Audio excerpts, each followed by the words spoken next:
وشرع لهم من الأعمال ما يذكرون ما حصل منه من تقصير ويعوضهم أضعافه من المثوبة. والصلاة والسلام على من أرسله ربه رحمة لمن خاف خطاياه وسوف سلوكه، صلى الله وسلم وبارك عليه وعلى آله وصحابته والتابعين الذين أثنى الله عليهم في آياته المتلوة والمكتوبة. أما بعد، فيا عباد الله،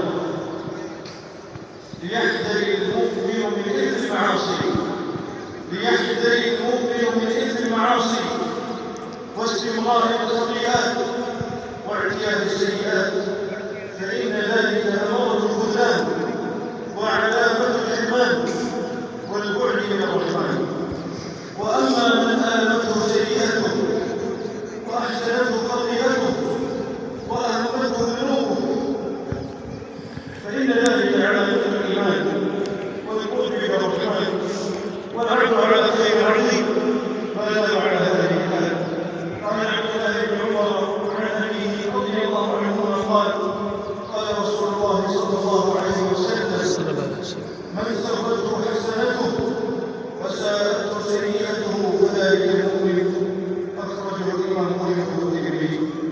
هذا وصلوا وسلموا على خير خلق الله كما أمركم بذلك ربكم فقال جل في علاه: إن الله وملائكته يصلون على النبي يا أيها الذين آمنوا صلوا عليه وسلموا تسليما.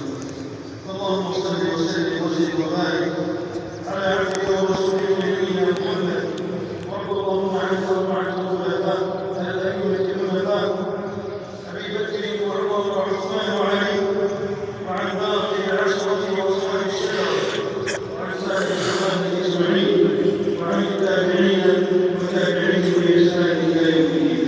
اللهم أعز الإسلام والمسلمين. آمين. اللهم أعز الإسلام والمسلمين. آمين. واهد حوزة الدين. آمين. وانصر عبادك الموحدين. آمين. اللهم فرج هم المؤمنين من المسلمين. آمين. اللهم فرج هم المؤمنين من المسلمين. آمين. ونفس عمر المؤمنين. آمين. وارد الدين عن المدينين. آمين. واشف مرضانا ومرضى المسلمين. آمين. اللهم آمنا في أوطاننا. آمين. وأصلح أئمتنا وولاة أمورنا، وأيد بالحق والتوفيق والتسديد إيماننا وولي أمرنا قائما حول الشريفين. اللهم أطل عمره بالصحة والعافية ونعمة سابقة رافية. اللهم وفقه ولعهده الأمين لما فيه صلاح البلاد والعباد وعز للإسلام والمسلمين يا رب العالمين. اللهم احفظ سلطان وربنا على الحمد والثبوت. اللهم احرصهم بعينك التي لا تنام، واكلفهم بركنك الذي لا يرام يا ذا الجلال والإكرام. اللهم قل لإخواننا المستضعفين. اللهم قل لإخواننا المستضعفين في كل مكان مؤيدا وظهيرا ومعينا ونصيرا.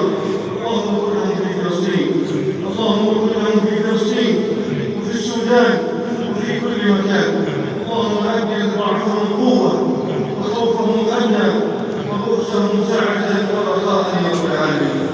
اللهم اغفر لنا ما قدمنا وما أخرنا وما أسررنا وما أعلنا وما أنت أعلم به منا. أنت المقدم وأنت المؤخر، لا إله إلا أنت. اللهم هيئ لنا من الأعمال ويسر لنا من الأقوال ما تكفر به عن الذنوب